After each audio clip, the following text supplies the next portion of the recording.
کوئی کچھ نہیں پوچھے گا. ڈاکٹرز کو میں مطمئن کر چکا ہوں اور لڑکی جانتی ہے کہ اس کی اپنی غلطی کی وجہ سے ایکسیڈنٹ ہوا ہے. سو بس اب اس لڑکی کو کہیں بھی ڈراپ کر دینا اینڈ دیٹس آل. وہ تو میں نہیں جانتی کہ کس کی گاڑی سے ٹکرائی ہے. نہ میں کمرے میں گیا. موئی سنجیدہ تھا. اوکے. آن نے گہری سانس بھری. حالانکہ میں جانتا ہوں در پردہ بات کچھ اور ہی ہے جو تو مجھے بتانا نہیں چاہ رہا، ورنہ مجھ پر ڈالے بغیر بھی معاملہ سلجھ سکتا تھا. موئز نے اسے ہلکا سا گھورا. اندر ہی اندر وہ اس کے چہرہ شناسی کا قائل بھی ہو گیا تھا. شرم کر. ایک تو بھابھی کے ساتھ تیری ملاقات کی سبیل نکالی، اوپر سے تو. چل ٹھیک ہے. آن کے ہونٹوں پر مسکراہٹ پھیل گئی. موئز کے نکلتے ہی وہ دل میں خوشکن بلکہ خوش فہم خیالات کے لیے روم نمبر 40 کی طرف بڑھ گیا. ایک رات کے 50,000 دے گا اور سوچو اگر 3 سے 4 راتیں گزار لوگے گی تو لاکھوں میں کھیلنے لگیں گے ہم. وہ اس کے کان میں سرگوشی کر رہا تھا. سالیہ کھڑے کھڑے مر گئی. پھٹی پھٹی آنکھوں میں وہ ٹوٹتے یقین کی کڑکیاں تھیں. تحیر اور بے یقینی تھی. چہرے کی رنگت سفید ہوئی تو ہونٹ بے رنگ. کپ کپاتا وجود. یا اللہ. اس کا دل تڑپ کر کڑلایا. زمین پھٹ کیوں نہ گئی؟ آسمان سر پر کیوں نہ آن گرا؟ خبیث سی مسکراہٹ کے ساتھ مراد نے اسے آنے والے بدکماش شخص کے حوالے کر کے اپنے گرفت سے آزاد کیا تو وہ ہٹے کھٹے شہی کی طرف زمین پہ منہ کے بل آن گری تھی. لمحہ بھر کو تو مراد اور وہ شخص بھی ہکا بکا رہ گئے. سالیہ. مراد تیزی سے آگے بڑھا اور نیچے بیٹھ کر سالیہ کا وجود سیدھا کیا. منہ کے بل گرنے کی وجہ سے اس کی ناک سے خون جاری تھا. اوہ نو. وہ حواس میں نہ تھی. مراد نے جلدی سے اسے بازو میں اٹھاتے ہوئے چیخ کر اس آدمی سے کہا، گاڑی سٹارٹ کرو، اسپتال لے کے جانا پڑے گا. وہ دونوں باہر کی طرف دوڑے. سالیہ ہوش میں آ گئی مگر اسے جیسے چپ سی لگ گئی تھی.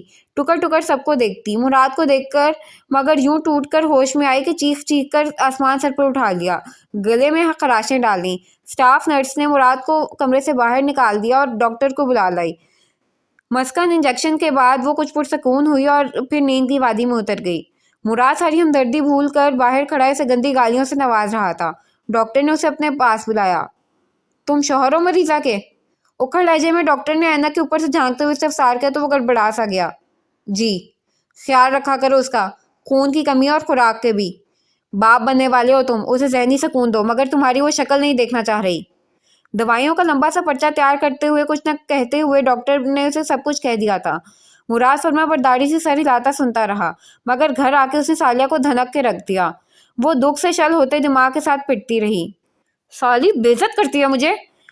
وہ اس کی ماں بہن ایک کرتا کف اڑاتا اپنی عزت کو لے کر فکر مند تھا. اپنی بیوی کو دوسروں کے آگے پیش کرنے والا عزت دار. شادی سے پہلے بھی تو یارانوں کا چسکا تھا نا تجھے. منگیتر کے ہوتے ہوئے مجھ سے یاری لگائی، اب میرے یار کو خوش کرنے کی باری ہے تو پاک باز بن رہی ہے. قیامت آ گئی تھی. خوفناک گڑگڑاہٹ سالیہ کی سماعتیں پھاڑ رہی تھی. پہاڑ دھنکی ہوئی روح کی طرح اڑ رہے تھے مگر نہیں. سالیہ کو ایک یکلخت حقیقت کا خوفناک ادراک ہوا. یہ جیتی جی بھولنے والا عذاب نہ تھا جو مرتے دم تک اسے سہنا تھا. وہ اپنے عشق سے مرتد ہوئی سو واجب القتل تھی. ایک جگہ سر جھکانے والوں کو ایک جگہ جگہ سجدے نہیں کرنے پڑتے. سالیہ بیوقوف تھی. جانتی نہیں تھی کہ یار منانا آسان ہوتا ہے مگر اس نے بتوں کو یار بنایا تھا اور بت تو نری مٹی ہوا کرتے ہیں. مراد صدیقی بھی مٹی کا دیر بن گیا تھا. یہ وہ دور تھا جب اسے ٹوٹ کر امتیاز احمد یاد آتا تھا. اس کی پریگننسی کا سن کر شاید مراد کو اس پر ترس آ گیا، اس لیے اس کی جان چھوڑ دی. وہ جوئے اور شراب میں غرق تھا. مال اسباب تو پہلے ہی لٹا چکا تھا. اب شاندار سا گھر بھی بیچ ڈالا. وہ اور سالیہ 2 ماہ کی ننھی ابیہ کو لیے کرائے کے 2 کمروں کے گھر میں آ پڑے. مر جاؤں گی مگر عزت بیچنے کا کام نہیں کروں گی. یہ تمہارے خاندان کا رواج ہوگا. وہ نفرت سے تھوک کر بولی. بے شک اسے اپنی تعریفوں سے بھرے رنگے برنگے الفاظ اچھے لگتے تھے. امتیاز احمد کی شرافت سے چڑ اور مراد صدیقی کی باقی پسند تھی مگر وہ اس حد تک بدکردار نہ تھی اور نہ ہی بے راہ روی پر اتر کر اس نے شادی سے پہلے مراد صدیقی کے ساتھ غلط تعلقات استوار کیے تھے جو وہ اتنے آرام سے اس کی بات مان لیتی. مگر وہ باورچی خانے میں گیا اور تیز دھار چھری لا کر سوئی ہوئی 6 ماہ کی ابیہ کی گردن پر رکھ دی. تیری تو ماں بھی کرے گی یہ کام. سالیہ کی آنکھیں ابل پڑیں جیسے کسی نے ہاتھ ڈال کے اس کلیجہ باہر نکال لیا ہو. مراد کیا کر رہے ہو؟ بچی کو چھری لگ جائے گی. ذبح کر ڈالوں گا قسم سے اگر تو آج رات ڈیرے پر نہ گئی تو. وہ بے رحمی سے بولا، اور جیسی وحشیانہ کیفیت میں وہ تھا، سالیہ کو یقین تھا کہ وہ ابھیا کو ذبح کر ہی ڈالے گا۔ اس نے بلکتے ہوئے اپنی بچی کو بچا لیا اور خود ذبح ہو گئی۔ لیکن دوسرا دن اس کے لیے سکون کا پیغام لایا۔ جوئے کے اڈی پر لڑائی کے دوران 1-2 بندے مر گئے۔ مراد صدیقی کو بھی پولیس پکڑ کے لے گئی۔ جانے کیا کیس بنا، مگر وہ 11 سالوں کے لیے جیل ضرور چلا گیا۔ سالیہ جیسے پھر سے جی اٹھی تھی۔ اس روز وہ یوں نہائی جیسے آج ہی پیدا ہوئی تھی۔ کلمے پڑھ پڑھ کے، رگڑ رگڑ کر جسم کو صاف کر، سجدے میں گری تو دھاڑے مار مار کے روئی۔ پنجگانہ نماز شروع کی تو رفتہ رفتہ دل کو ملنے والے سکون نے خدا کی بارگاہ میں معافی ملنے کی آس کو مضبوط کر دیا۔ ابھیا اسکول تو پہلے ہی جا رہی تھی۔ گھر کا خرچہ پانی چلانے کے لیے سالیہ نے ایک فیکٹری میں ملازمت کر لی، جس سے اچھی گزر بسر ہونے لگی۔ وہاں فیکٹری میں اس کی کئی عورتوں سے اچھی سلام دعا ہوگی۔ اس کی سب سے اچھی سہیلی زرینہ بنی، مگر کچھ عرصے کے بعد ہی اسے اچھی نوکری مل گئی تو وہ وہاں سے چلی گئی۔ وہاں کا ماحول دیکھ کر میں تمہیں بھی بلا لوں گی، نئی فیکٹری ہے، انہیں کافی ورکروں کی ضرورت ہے۔ زرینہ نے اپنا بن کے کہا تو وہ ماں کے اندر ہی سچ کر دکھایا، اور سالیہ کو لے کر اپنی نئی فیکٹری پہنچ گئی۔ ابھی مینیجر صاحب آئیں گے تو تمہاری ملاقات کرواؤں گی، وہی نوکری پکی کریں گے۔ میں نے ان سے بات کر لی ہے، انہیں محنتی اور ایماندار بندے چاہیے بس۔ تنخواہ بھی پہلی نوکری سے ہی دگنی ہے۔ زرینہ خوش تھی، مگر اس روز مینیجر آیا ہی نہیں۔ چلو صاحب سے بات کر لیتے ہیں، وہ بھی بڑی ہی خدا ترس آدمی ہے۔ زرینہ پر اعتماد تھی۔ سالیہ کو اس نوکری کی سخت ضرورت تھی۔ صاحب کے پی اے نے بتایا کہ صاحب کے پاس کوئی ملنے والا آیا بیٹھا ہے۔ وہ دونوں وہیں بیٹھ کے انتظار کرنے لگے، مگر جب گلاس وال کا پردہ ہوا سے لہرا کر پرے ہٹا تو سالیہ کی اٹھی نظروں پر قیامت بیت گئی۔ وہاں اندر شیشے کی دیوار کے پار کوئی اور نہیں، امتیاز احمد بیٹھا تھا، اس کا امیت جی۔ کیا نام ہے صاحب کا؟ اس نے وحشت زدہ انداز میں زرینہ کا ہاتھ تھاما۔ امتیاز صاحب ہیں، بڑے نیک اور باکردار، خدا ترس انسان ہیں۔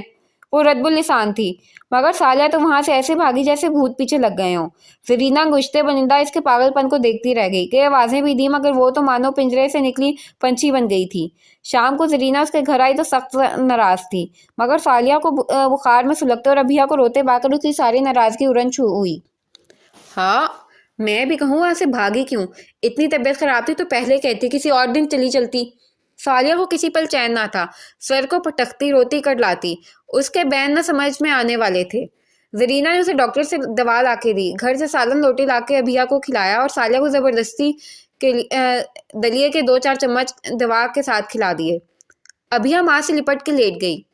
میں کل چکر لگاؤں گی فیکٹری جانے سے پہلے۔ زرینہ اسے اچھی طرح دروازہ بند کرنے کا کہہ چکی تھی۔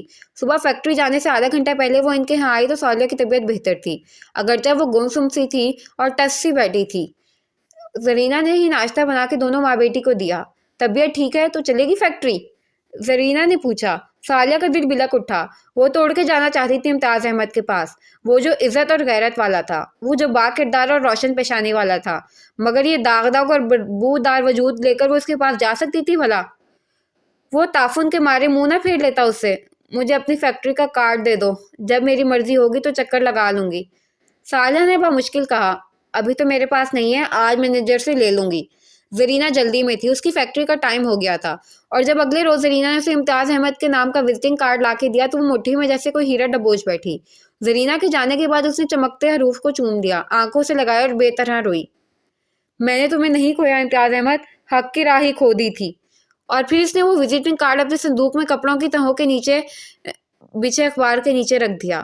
وہ اپنی زندگی میں کھلنے والے تازے ہوا کے اس روزن کو بند نہیں کرنا چاہتی تھی۔ اون کمرے میں داخل ہوا، دستک دے کر تو ثانیہ اس لڑکی سے باتیں کر رہی تھی۔ اون کو دیکھ کر وہ لڑکی جھجک کر خاموش ہو گئی۔ یہ ثانیہ تعارف کرانے کو جیسے موضوع الفاظ ڈھونڈے۔ اون کے کان کھڑے ہو گئے، مگر لمحہ بھر سوچنے کے بعد وہ اطمینان سے بولی، یہ وہ موصوف ہیں جن کی گاڑی نے تمہیں ٹکر ماری ہے۔ اون تل ملا اٹھا۔ مائنڈ یو، میں نے نہیں ماری، یہ خود میری گاڑی کے آگے آئی تھیں۔ ایک ہی بات ہے۔ ثانیہ نے کندھے اچکائے۔ نہیں، ابھیا کی زبان لڑکھڑائی۔ غلطی میری ہے، ایک تو موسم خراب تھا، مجھے ہاسٹل سے نکلنا ہی نہیں چاہیے تھا، موٹر سائیکل پہ کوئی بدتمیز سے لڑکے تھے، میں بھاگی تو بے دھیانی پہ روڈ پہ نکل آئی۔ اب اگر تم بہتر محسوس کر رہی ہو تو ہم تمہیں تمہارے گھر چھوڑ دیتے ہیں، ثانیہ نے دوستانہ انداز میں کہا تو اس نے اس بات میں سر ہلا دیا، حالانکہ ابھی بھی اس کا دماغ سن کیفیت میں تھا، سر کی چوٹ میں ٹیس اٹھ رہی تھی۔ تم کیسے آئی ہو؟ اون نے ثانیہ سے پوچھا تو اس کی طرف دیکھے بغیر بولی، ٹیکسی سے آئی تھی۔ اوکے، تو پھر انہیں ساتھ لے کے باہر چلو اور گاڑی میں بیٹھو۔ تمام چارجز موئز ادا کر گیا تھا۔ ثانیہ یوں تو کبھی آن کو اتنی لفٹ نہ کرواتی، مگر مسئلہ یہ تھا کہ ابھیا کو اس کے گھر پہنچانا تھا۔ اکیلے آن کے ساتھ تو وہ شاید نہ جاتی۔ وہ خاموشی سے ابھیا کے ساتھ گاڑی تک چلی آئی۔ تم نے ماموں کی گاڑی سے ایکسیڈنٹ کیا ہے؟ وہ اسے گھور کر پوچھ رہی تھی۔ کہاں؟ ابھی لے کے آیا ہوں ریسٹورنٹ سے، وہ بے اختیار بولا، پھر جلدی سے تصحیح کی، بس آتے آتے ہی ان سے ٹکر ہو گئی۔ اگر اپنی آنکھوں سے صحیح کام لو تو تم سے اتنی غلطیاں نہ ہوں۔ ثانیہ نے طنز کیا۔ طنزن کیا کہا تھا بلکہ اس نے جتا دیا تھا، اور نے بیک ویو مرر میں اس پر سیٹ کرتے ہوئے مسکرا کر کہا، اب تو صحیح سے کام لیتا ہوں، مگر لوگ پہلے کی خطائیں بھولنے کو تیار ہی نہیں۔ وہ سر جھٹک کر ابھیا سے ایڈریس پوچھنے لگی۔ گرلز ہاسٹل میں رہتی ہوں۔ اس نے ایڈریس بتا کر سیٹ سے ٹیک لگا کر آنکھیں موندی۔ دماغ اس قدر چل ہو رہا تھا، کسی ایک سوچ پر مرتکز ہی نہیں ہو پا رہا تھا، سو آنکھیں بند کیے دماغ کو سکون دینے کی صحیح کی۔ ابھیا کو ہاسٹل ڈراپ کرنے کے بعد آن ڈرائیونگ سیٹ پر بیٹھا ثانیہ کا انتظار کر رہا تھا، جو ابھیا کو اندر چھوڑنے گئی تھی۔ اس کے ہونٹوں پر مستقل مسکراہٹ کا ڈیرا تھا۔ موئز کی مہربانی سے آج وہ وقت آیا تھا جس کے بارے میں وہ صرف خوابوں اور خیالوں میں سوچا کرتا تھا۔ ثانیہ ہاسٹل کے گیٹ سے باہر آئی تو وہ گاڑی سٹارٹ کرنے لگا، مگر وہ گاڑی میں بیٹھنے کی بجائے سڑک پر نظریں دوڑانے لگی۔ آن نے کھڑکی سے منہ نکالا۔ آؤ نا، کیا دیکھ رہی ہو؟ ٹیکسی، نہایت اطمینان سے کہا گیا۔ آن کی مسکراہٹ غائب ہوئی۔ ٹیکسی کیوں؟ گاڑی میں بیٹھو۔ میں ٹیکسی میں ہی آئی تھی، تمہارے ساتھ آنا تو مجبوری تھی۔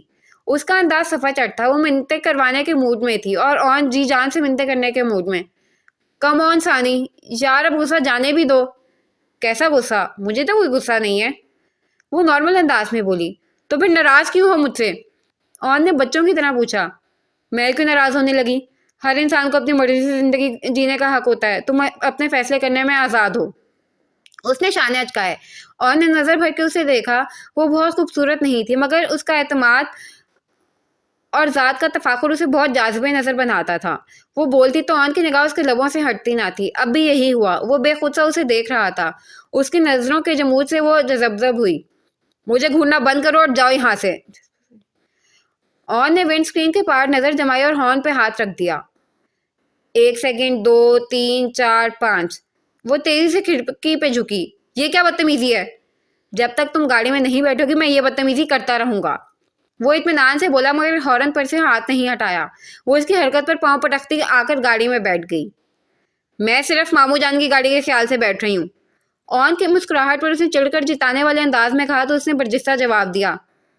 کبھی ماموں کے خیال سے ان کے بیٹے پر بھی نظر کرم کر دیا کرو۔ اس کے چہرے کی رنگت بدلی۔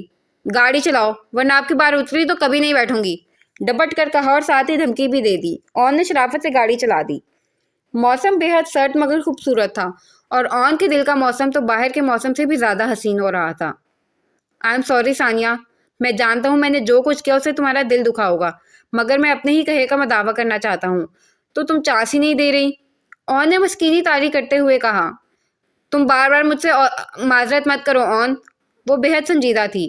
مجھے تم سے معذرتیں کروانے کا کوئی شوق نہیں ہے، مگر معاف کرنا، مجھے اب تمہارے لفظوں پر اعتبار نہیں رہا۔ کیا مطلب؟ میں سچ میں شرمندہ ہوں، آن نے اپنے لفظوں پر زور دیا۔ تم نے کہلوایا تھا کہ تمہیں مجھ جیسی پینڈو اور فرش کی لپائی کرنے والی گوار لڑکی سے شادی نہیں کرنی۔ ثانیہ نے اسے یاد دلایا۔ وہ بھی تمہارے الفاظ سے اور یہ معذرت بھی، اب میں کسی سچ مانوں؟ وہ قطعیت سے پوچھ رہی تھی۔ آن لاجواب ہونے لگا۔ جھوٹ نہیں بولوں گا ثانی، میرا خواب تھا کہ میری بیوی پڑھی لکھی اور ذہین ہو۔ تمہارا فرسٹ امپریشن ایسا پڑا کہ میرا دل ٹوٹ گیا، مگر جب مجھے پتا چلا کہ تمہاری اصلیت کچھ اور ہے تو… آن نے بھی سنجیدہ انداز اپنایا، مگر ثانیہ نے بات بیچ میں ہی کاٹ دی۔ مگر میں کیسے تم پر اعتبار کروں؟ ظاہر پر مٹنے والے مرد کبھی بھی میرے آئیڈیل نہیں رہے۔ اس کا انداز کڑوا تھا۔ تم بھی تو مجھے ظاہری طور پر دیکھ رہی ہو، وہ ناراض ہوا۔ بہرحال ابھی میں کوئی فیصلہ نہیں کر سکتی جب تک کسی نتیجے پر نہیں پہنچ جاتی، وہ آرام سے بولی۔ بڑی پھپھو کا گھر آ گیا تھا، آج کل ثانیہ وہیں رہ رہی تھی۔ مگر تم لندن نہیں جاؤ گی، وہ اترنے لگی تھی جب آن نے اپنی بات پر زور دے کر کہا۔ وہ گاڑی سے اتر کر شیشے میں جھکی۔ کیوں؟ اکیلی کیا کرو گی جا کر؟ تھوڑا ویٹ کر لو، ہنی مون پر لے جاؤں گا۔ آن کی زبان پھسلی تو ثانیہ کے چہرے پر غصے اور حیا کے دلکش رنگ نظر آئے۔ بدتمیز، وہ دانت کچکچاتی گیٹ کی طرف بڑھ گئی۔ آن سر پر ہاتھ پھیر کے رہ گیا۔ ثانیہ بی بی، تمہیں بھی اپنے عشق میں مبتلا نہ کیا تو آن عباس نام نہیں میرا۔ خود کلامی کرتے ہوئے اس نے گاڑی سٹارٹ کی تو اس کا ذہن کہیں اور ہی اڑانے بھر رہا تھا۔ یا اللہ! ہنا اس کے ماتھے کی بینڈیج دیکھ کر پریشان ہو اٹھی، پکڑ کر اسے بستر پر لٹایا۔ کیا؟ کیوں؟ کیسے؟ ابیہ نے اس کے تمام سوالوں کا تفصیلی جواب دیا۔ مگر تمہیں مصیبت کیا پڑی تھی اکیلے نکلنے کی، وہ بھی اتنے خراب موسم میں؟ ہنا نے چائے کا پانی رکھتے ہوئے اسے گھورا۔ بینک جانا تھا، پرسوں فیس جمع کرانے کی آخری تاریخ ہے۔ بس وہاں سے نکلی تو موٹر سائیکل پر 2 لڑکے پیچھے پڑ گئے۔ وہ کہتے کہتے چپ سی ہو گئی، پھر ایک دم سے اٹھ بیٹھی اور متحوش انداز میں ادھر ادھر ہاتھ مارنے لگی۔ پرس! میرا پرس کہاں ہے؟ کون سا پرس؟ ابھی تو تم خالی ہاتھ آئی ہو، ہنا اس کے قریب آتے ہوئے بولی۔ ابیہ اٹھ کر بستر کی چادر جھاڑ رہی تھی، اس کے ہاتھ پاؤں کانپنے لگے۔ ہنا نے اس کی حالت دیکھتے ہوئے اسے بستر پر بٹھایا تو وہ سر ہاتھوں میں تھام کے رو دی۔ پتہ نہیں میرا پرس گم ہو گیا ہے، ہاسٹل کی ڈیوز اور فیس میں نے سارے پیسے نکلوا لیے تھے۔ ہنا نے تعصب سے اسے دیکھا۔ بیگ لے کے جاتی، اس میں پرس رکھتی۔ تمہیں پتا تو ہے یہاں سے بینک کتنا نزدیک ہے، مجھے تو وہم میں بھی نہیں تھا کہ ایسا ہوگا۔ جب میں گاڑی سے ٹکرائی تو میرا پرس میرے پاس ہی تھا۔ اس کے بعد میں ہوش میں آئی تو ہسپتال میں تھی۔ اس کے آنسو مسلسل بہہ رہے تھے۔ لاسٹ سیمسٹر کی فیس اور ہاسٹل کی ڈیوز ادا کرنے بہت ضروری تھے اور آج ہی وہ بینک سے اس ماہ کی ساری رقم نکلوا لائی تھی۔ رو مت بیا، کچھ سوچتے ہیں، ہنا نے اسے تسلی دی، پھر بولی۔ کوئی دھوکے باز ہی ہوں گے جن کی گاڑی سے ایکسیڈنٹ ہوا ہے، انہوں ہی تمہارا پرس اڑایا ہوگا۔ ایسے لگ تو نہیں رہے تھے وہ بے بسی سے بولی، پھر سہمے ہوئے انداز میں پوچھنے لگی۔ ہنا، اب کیا ہوگا؟ سارے پیسے چلے گئے۔ تو گھر سے اور منگوا لو، بلکہ اپنے پاپا کو اپنے ایکسیڈنٹ کے متعلق انفارم کرو گی تو فوراً ہی پیسے بھجوا دیں گے۔ ہنا نے چٹکی بجائی اور جا کے چائے بنانے لگی۔ ابیہ پر تو جیسے چھوٹی موٹی سی قیامت ہی ٹوٹ پڑی تھی۔ اس دن والے واقعے کے بعد وہ تہیہ کر چکی تھی کہ اب خود سے کبھی امتیاز احمد سے رابطہ نہ کرے گی، مگر قسمت اسے پھر اسی موڑ پر لے آئی تھی۔ یہ سالیہ ہی جانتی تھی کیسے اس نے اپنے روتے کڑلاتے دل کو سنبھالا تھا۔ اس کا جی چاہا امتیاز احمد کے سامنے بھکارن بن کر کھڑی ہو جائے اور اس کا رد عمل دیکھے۔ اسی سوچ کے تحت وہ کئی بار اس کی فیکٹری گئی۔ شہر کے آخری کونے تک جانے میں اس کے سینکڑوں روپے خرچ ہوتے، کبھی وہ آدھا راستہ پیدل طے کرتی اور آدھا رکشے پر، مگر امتیاز احمد پر نگاہ پڑتے ہی وہ چادر سے منہ ڈھانپ لیتی۔ وہ ویسا ہی تمکنت اور وجیح تھا، چہرے پر عجیب سا حزن اور گہری سنجیدگی کی چھاپ۔ زرینہ نے کہا تھا صاحب بہت باکردار ہیں۔ سالیہ جانتی تھی وہ واقعی باکردار ہے، اور یہ اس کے کردار کی حیا ہی تھی جو سالیہ اس کے سامنے آنے سے روکتی تھی۔ کیا بتاؤں گی اسے، یہ بدن کی عمارت کیسے کھنڈر بن گئی ہے؟ مرنا چاہوں گی مراد صدیقی کی بدکرداری کی داستان سناتے ہوئے۔ وہ کیا سوچے گا، اسے کتنا دکھ ہوگا یہ جان کر کہ ترازو کے دوسرے پلڑے میں اس کے مقابل جو شخص کبھی سالیہ کو وزنی لگا تھا وہ کردار کا کتنا ہلکا نکلا۔ وہ پوچھے گا، سالیہ تم مجھے اس مرد کے مقابلے میں دھتکار کر چلی گئی تھی، تو کیا جواب ہوگا میرے پاس؟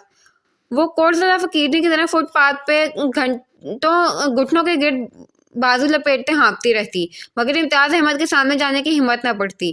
وہ دن رات میں ایک بار لازمی امتیاز احمد کا وزٹنگ کارڈ نکال کے دیکھتی۔ اس پر چھپا امتیاز احمد کا نام اور فون نمبر اسے حفظ ہو چکے تھے، مگر وہ پھر بھی روزانہ وہ کارڈ نکال کے دیکھتی، پڑھتی، چومتی اور آنکھوں سے نکالتی۔ یہ وہ نعمت تھی جو اسے خود ٹھکرا دی تھی، اور نعمتوں کو ٹھکرانے والے خود بہت بار ٹھکرائے جاتے ہیں۔ وہ اندر ہی اندر جانے کون کون سے روگ لگا بیٹھی۔ دل کے آس پاس اٹھنے والا ہلکا پھلکا درد کبھی کبھی سے خوفزدہ کر دیتا، مگر اس کے پاس ٹیسٹ کرانے کے لیے رقم نہ تھی۔ زندگی کی گاڑی بس چلتی رہی۔ ہاں، مگر اس میں امتیاز احمد نامی ایک درس پیدا ہو گئی تھی، جہاں سے آنے والی ہوا بہت سبک اور تر و تازہ تھی۔ ابیہ کی پریشانی حد سے سوا تھی۔ وارڈن نے ہاسٹل کی فیس جمع کروانے کے لیے تو اسے 1 ہفتے کی مہلت دے دی تھی، مگر کالج کی فیس جمع کرانا تو لازمی تھا، ورنہ اسے ایگزام میں بیٹھنے کی اجازت نہ ملتی۔ آئی ایم سوری بیا، تمہیں تو پتا ہے میں اپنی پاکٹ منی کیسے اڑاتی ہوں، اور ممی پاپا یہاں ہے نہیں، بھائی سے بھی کوئی رابطہ نہیں، ورنہ میں ہی کچھ کر دیتی۔ ہنا شرمندہ تھی۔ اگر وہ حواس میں ہوتی تو اس کے لنگڑے جھولے جھوٹ پکڑ لیتی، مگر اس وقت اسے صرف کالج فیس کی فکر تھی۔ صرف 2 دن ہے نا، مجھے ہر حال میں ایگزامس میں بیٹھنا ہے، وہ بھینچے لہجے میں بولی۔ تم چاہو تو میں اپنے انکل سے مدد مانگ سکتی ہوں، میرے چچا، تم گئی تو تھی ان کے ساتھ میرے ہاں؟ ہنا نے آفر کی، اگر تم خود ان سے بات کرو تو فوراً ہی تمہاری مدد کر دیں گے۔ ابیہ کو عجیب سے ماحول والا گھر اور ہنا کے چچا یاد آئے تو اس نے نفی میں سر ہلایا۔ نہیں، میں گھر فون کر کے دیکھتی ہوں۔ وہ کمرے سے نکل گئی۔ ہنا کے ہونٹوں پر عجیب سی مسکراہٹ پھیلی ہوئی تھی۔ وہ گھر پہنچا تو سفینہ کو روتے ہوئے پایا۔ اظہار اسی کو کال کر رہا تھا۔ ابو کی طبیعت خراب ہو گئی ہے۔ امتیاز احمد کو ہارٹ اٹیک آیا تھا۔ دونوں بھائیوں نے فوری طور پر انہیں گاڑی میں ڈالا اور شہر کے بہترین ہسپتال میں لے آئے۔ امتیاز احمد کو ICU میں لے جایا گیا۔ سفینہ اور زارا کو وہ ساتھ نہیں لائے تھے، مگر سفینہ موبائل فون پر مسلسل اظہار سے رابطے میں تھیں۔ آپ گھر پر ہی رہیں اور دعا کریں، یہاں آئیں گے تو ہم بھی ڈسٹرب ہوں گے۔ موئز نے انہیں سختی سے روکا تھا۔ فوری ٹریٹمنٹ سے امتیاز احمد کی حالت کچھ سنبھلی، مگر ابھی بھی ان کی حالت خطرے سے باہر نہ تھی۔ دونوں بھائی جیسے ادموئے ہو گئے تھے۔ باپ کی اہمیت تو اپنی جگہ مسلم تھی، مگر آج امتیاز احمد ہاتھوں سے جاتے ہوئے محسوس ہوئے تو پتہ چلا کہ وہ تو دل تھے، دل کی دھڑکن تھے، ان کی سانس تھے، وہ تو ان کی پوری زندگی تھے، اور زندگی دور جانے لگے تو کیسا محسوس ہوتا ہے۔ وہ دونوں بھی اسی کیفیت میں تھے۔ پچھلے 6 گھنٹوں سے ایک پاؤں پہ کھڑے باپ کی ایک نظر کی متلاشی، خدا جانے کیا ہونے والا تھا۔ امتیاز احمد کا نمبر ڈائل کر کے ابھیا کی انگلی تھک گئی، مگر شاید وہ آفس سے نکل چکے تھے۔ اس نے اپنے موبائل سے ان کا موبائل نمبر ملایا۔ اس سے پہلے وہ ان کا موبائل نمبر ٹرائی کرتی ہی رہی تھی، مگر مسلسل بیل جانے کے باوجود انہوں نے کال اٹینڈ نہ کی تھی۔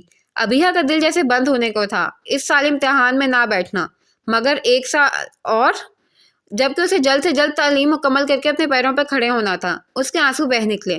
اسی وقت کسی نے کال اٹینڈ کی۔ ہیلو؟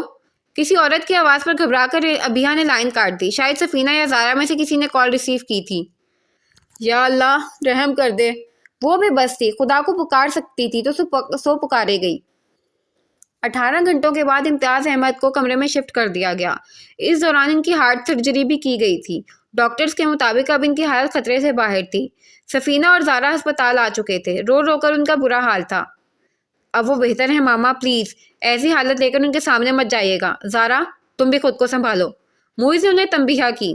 موئز کچھ ضروری چیزیں لینے گھر آیا تو ساتھ ہی شاور لے کر کپڑے بھی تبدیل کر لیے۔ واپس جا کر وہ اظہار کو گھر بھیجنے والا تھا۔ وہ وارڈروب سے امتیاز احمد کے کپڑے نکال رہا تھا جب سائڈ ٹیبل پر پڑا ان کا موبائل بجنے لگا۔ موئز نے چونک کر دیکھا اور پھر آگے بڑھ کر موبائل اٹھا لیا۔ ابھیا کی کال تھی۔ اس نے لب بھینچا اور کال ریسیو کر لی۔ ہیلو؟ ہیلو، میں ابھیا، میں کب سے آپ کو فون ملا رہی ہوں مگر آپ کال اٹینڈ نہیں کر رہے۔ میں بہت پریشان ہوں۔ کل میں بینک سے سارے پیسے لے آئی تھی، ہاسٹل کی ڈیوز بھی اور کالج فیس بھی۔ راستے میں میرا ایکسیڈنٹ ہو گیا، میرا پرس وہیں گر گیا، سارے پیسے گم ہو گئے، اب میں کیا کروں؟ بے ربط انداز میں وہ تیز سے سب کچھ بتا دینا چاہتی تھی، شاید لائن کٹ جانے کا ڈر ہو۔ پھر وہ رونے لگی۔ موئز کے وجود میں جیسے کوئی شرارہ سا لپکا۔ کاش کہ کبھی تم بھی ہماری زندگی سے ایسے ہی گم ہو جاؤ۔ وہ نفرت بھرے لہجے میں بولا تو ابھیا سن ہو گئی۔ موئز نے موبائل سوئچ آف کر کے وہیں ڈال دیا اور چیزیں سمیٹ کر نوکروں کو ہدایت جاری کرتا گھر سے نکل آیا۔ اس کا ذہن منتشر تھا۔ ابھی تک گھر والوں کے علاوہ کسی کو بھی امتیاز احمد کی خراب طبیعت کی اطلاع نہ دی گئی تھی۔ کچھ خیال آنے پر موئز نے آفس فون کر کے امتیاز احمد کے PA کو ان کی طبیعت کی معمولی خرابی کا بتایا اور مینیجر کو بھی، اور اگلے 1 ہفتے تک کی تمام میٹنگز کینسل کروا دیں۔ گاڑی ہسپتال کی طرف تیزی سے رواں تھی۔ صالحہ نے بہت مرتبہ اپنے والدین کے پاس لوٹنے کا سوچا، لیکن اگر بات صرف مراد صدیقی کی بے وفائی کی ہوتی تو جا کر ماں باپ سے دکھڑا رو لیتی، ناک رگڑ کر معافی مانگ لیتی۔ اب یہ سب کچھ وہ اپنے ماں باپ کو کس منہ سے بتاتی؟ انہوں نے تو اسے بیاہتے ہی کہہ دیا تھا کہ وہ انہیں مرا ہوا سمجھ لے۔ مراد صدیقی کو جیل گئے 7 سال ہونے کو تھے۔ ابھیا 10ویں کا امتحان دے چکی تھی اور صالحہ اپنے اندر جانے کون سی بیماریاں لیے بستر پر آن پڑی تھی۔ ابھیا کی تو جان پہ آ گئی۔ ایک ماں کا ہی سہارا تھا، وہ بھی ہاتھوں سے جاتا دکھائی پڑتا تھا۔ ماں نے اسے اپنی ساری کہانی سنائی تھی۔ اسے ماں کی بے وقوفی پر افسوس ہوا، مگر اب کچھ نہیں ہو سکتا تھا۔ مراد صدیقی اس کا باپ تھا اور یہ ایک تلخ حقیقت تھی۔ صالحہ بمشکل گھر کی دال روٹی چلا رہی تھی، مگر اب جب بستر پہ پڑی تو جان کے لالے پڑ گئے۔ اس پر متضاد مراد صدیقی کی واپسی۔ ابھیا چھت پر کپڑے اتارنے گئی۔ دروازہ مسلسل دھڑدھڑائے جانے پر صالحہ نے بوقت تمام اٹھا کر دروازہ کھولا تو لگا جہنم کا دروازہ کھول دیا ہو۔ اس کے بدن کی جان ٹوٹنے لگی۔ ارے واہ میری بلبل، خوشی سے سکتا ہو گیا نا؟ کہاں تو 11 سال اور کہاں 7 سال ہی میں میری واپسی۔ وہ چہکتا ہوا اندر داخل ہوا۔ اسی وقت ابھیا چھت سے کپڑوں کا ڈھیر لیے نیچے آئی اور کپڑے چارپائی پہ رکھ دیے۔ مراد کو دیکھ کر اس کا رنگ زرد پڑ گیا۔ آہا، یہ میری دولت ہے، میری کل کائنات۔ ابھیا کا بازو دبوچ کر اسے سامنے کیے دیکھتا، چمکتی آنکھوں والا یہ کوئی باپ نہیں بلکہ گندی نظروں والا شیطان تھا۔ صالحہ کے کمزور وجود میں جیسے بجلی سی دوڑ گئی۔ اس نے لپک کر ابھیا کا بازو چھڑایا۔ جاؤ، جا کے باپ کے لیے پانی لے کے آؤ۔ ابھیا خوفزدہ ہرنی کی طرح سے وہاں سے بھاگی۔ ٹھیک سے دیکھنے تو دیتی، بالکل تیری طرح قیامت نکلی ہے یہ بھی، وہ کہہ رہا تھا۔ صالحہ کا دل جیسے کسی نے کچل ڈالا۔ اس کا جی چاہا مراد صدیقی کے منہ پر تھوک دے، وہ جو اپنی بیٹی پر شفقت کی بجائے شیطانیت بھری نظر ڈال رہا تھا۔ تجھے کیا ہو گیا الو کی پٹھی؟ صالحہ کی آنکھیں بھر آئیں، راہ بھٹکنے کی کیسی کڑی سزا پائی تھی اس نے۔ مراد کو افسوس ہوا، کمائی کا بڑا ذریعہ ہاتھوں سے نکل گیا۔ اس کے ابھی بھی وہی رنگ ڈھنگ تھے، آتے ہی شراب اور جوا شروع۔ صالحہ مرنے کو تھی مگر پوری جان لڑا کے چوکندی ہو کر بیٹی کی حفاظت کرتی۔ مراد کو دوسرے کمرے میں سلا کر خود ساتھ والے کمرے میں ابھیا کے ساتھ کنڈے لگا کے ایک ہی بستر پر سوتی۔ اسے مراد پر اعتبار نہ تھا، وہ غلاظت کے کسی بھی گھڑے میں گر سکتا تھا۔ پھر وہ وقت آیا جس سے صالحہ ڈرتی تھی۔ مراد کا کسی سے جھگڑا ہو گیا اور وہ جھگڑا گھر تک آ پہنچا۔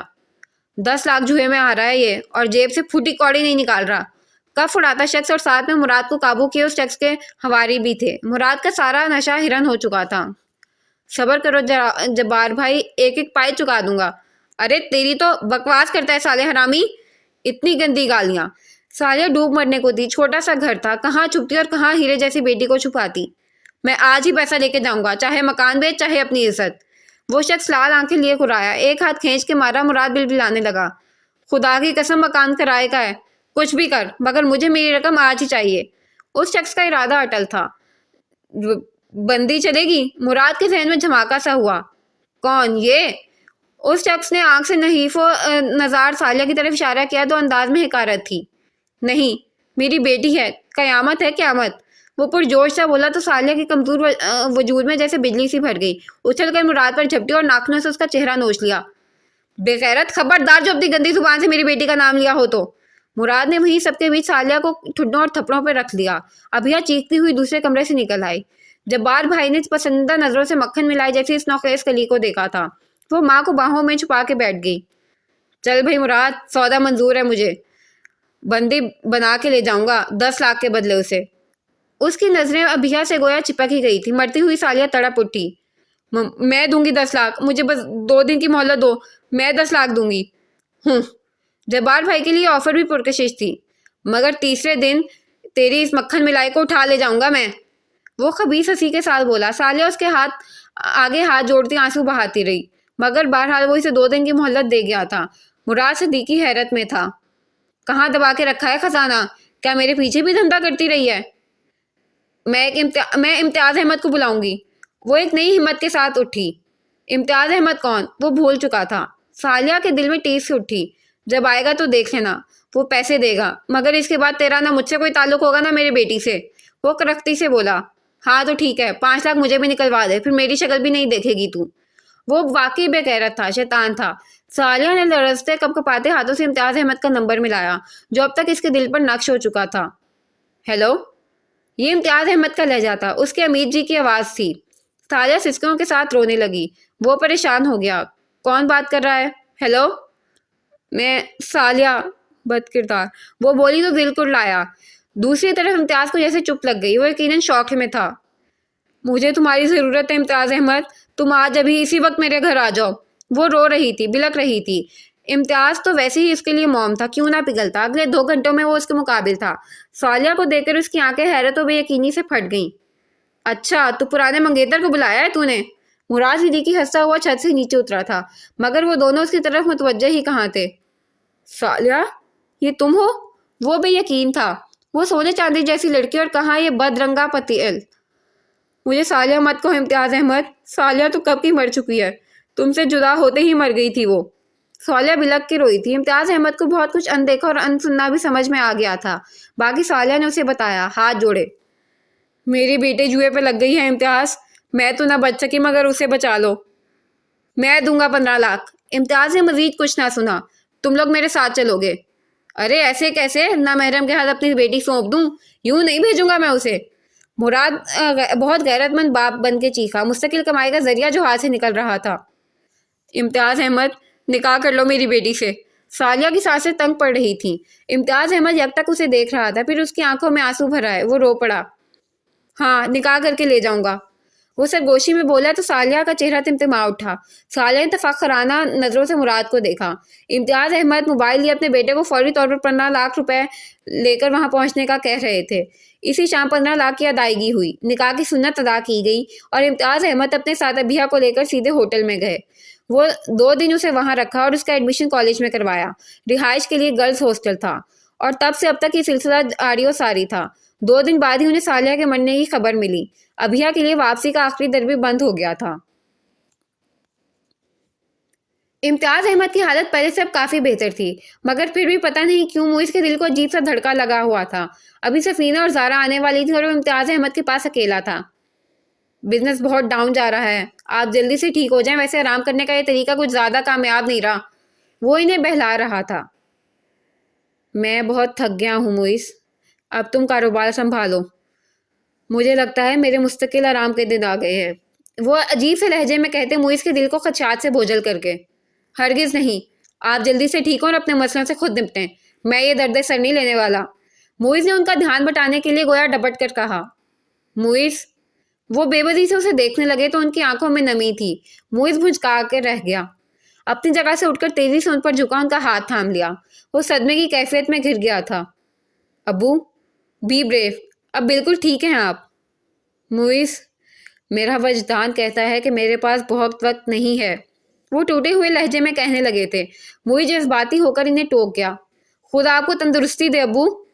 مجھے کہنے دو موئز، میری سانسیں تنگ پڑ رہی ہیں، مگر ابھیا کا خیال مجھے سونے نہیں دیتا. وہ شدید دکھ کے حصار میں تھے. اپنے ہاتھ کی گرفت میں موئز نے ان کا ہاتھ لرزتا محسوس کیا. میں نے وصیت میں کچھ تبدیلیاں کی ہیں موئز، وکیل سے ملو گے تو وہ تمہیں سمجھا دے گا، مگر تم سے میں ایک وعدہ چاہتا ہوں. ان کے لب و لہجے میں کچھ ایسا تھا کہ اندر داخل ہوتے ہی سفینہ ادھر ہی ٹھٹک گئی. میں چاہتا ہوں کہ ابھیا در در کی ٹھوکریں نہ کھائے، وہ سالیہ کی نشانی ہے موئز. کیا تم میری آخری خواہش سمجھ کر اسے میرے گھر میں مقام نہیں دلاؤ گے؟ وہ بڑی آس سے پوچھ رہے تھے. موئز کا دل جیسے کوئی شکنجے میں جکڑنے لگا. انہیں بہلانا چاہا. آپ ٹھیک ہو جائیں ابو، پھر اس موضوع پر بات کر لیں گے. نہیں موئز، وہ سالیہ کے مرنے کے بعد بالکل اکیلی ہو گئی ہے، اور وہ اکیلی اس دنیا میں کہاں ٹھوکریں کھاتی پھرے گی. تبھی تو سالیہ نے مجبور ہو کر اسے میرے نکاح میں دینے جیسا بے جوڑ فیصلہ کیا تھا. میں اس نکاح کو نبھانا چاہتا ہوں موئز. اگر میری زندگی میں ابھیا رخصت ہو کر گھر میں آ جائے تو سالیہ کی تصویر مجھے اپنے آس پاس چلتی نظر آئے تو شاید آخری سانسیں آسان ہو جائیں. موئز کنک سا سن رہا تھا، اور ادھ کھلے دروازے کے باہر کھڑی سفینہ آج برسوں کے بعد ہوا میں معلق تھیں. ان کی رنگت سفید پڑ گئی. ابھیا کا ذہن بالکل سن تھا. نہ تو ہاسٹل کے واجبات ادا ہوئے تھے اور نہ ہی ایگزامز کی فیس جمع ہو سکی تھی. وہ 2 دن تڑپتی رہی مگر کوئی سبیل نہ ملی. ہنا نے اس کی مجبوری دیکھی، مگر وہ بیچاری خود بہت مجبور تھی، سو وہ منہ زبان ہی بس ہمدردی کرتی رہی. امتیاز احمد کے آفس کا فون پی اے نے اٹینڈ کیا اور ان کی بیماری کی خبر سنا دی. موبائل ان کا آف تھا اور ان کے علاوہ کسی اور کو جانتی نہ تھی شہر میں. وہ بالکل لٹی پٹی بیٹھی تھی. فیس جمع کرانے کی آخری تاریخ گزر چکی تھی اور آج ہاسٹل میں اس کا آخری دن تھا. وہ رو رو کر تھک چکی تھی، اور اب جبکہ ہر آس ہر امید ختم ہو چکی تھی تو وہ شل ہوتے دماغ کے ساتھ ٹھس سی بیٹھی تھی. ہنا نے گہری سانس بھر کے اٹھتے ہوئے ابھیا کے کپڑے نکال کے بیگ میں رکھنا شروع کر دیے. اپنے کپڑے وہ پہلے ہی پیک کر چکی تھی. بس اب تم میرے ساتھ میرے گھر چل رہی ہو. اس نے فارغ ہو کر ابھیا کے پاس بیٹھتے ہوئے اطمینان سے کہا تو وہ خالی کھلی نظروں سے دیکھنے لگی اسے. بھول جاؤ سب رشتوں کو ابھیا، یہ سب دنیا دکھاوا ہے. تم دیکھنا میں کیسے اپنی دوستی نبھاتی ہوں. ہنا کی آنکھوں میں عجیب سی چمک اور ہونٹوں پر کامیابی کی مسکراہٹ تھی. اگر ابھیا حواس میں ہوتی تو کم از کم ہنا پر اعتبار کر کے ہاسٹل سے نہ نکلتی. وہ دونوں ٹیکسی سے اتر کر ہنا کی شاندار سی کوٹھی کے اندر داخل ہوئے تو اندر سے نکلتا شخص ان دونوں کو دیکھ کے ٹھٹکا. سیفی! ہنا زور سے چلائی. ابھیا نے بے ساختہ ان کی طرف دیکھا. ہنا بھاگ کے سیفی سے لپٹ گئی. ابھیا کو دفعتاً احساس ہوا کہ اس نے ہنا کے ساتھ آ کر اچھا نہیں کیا.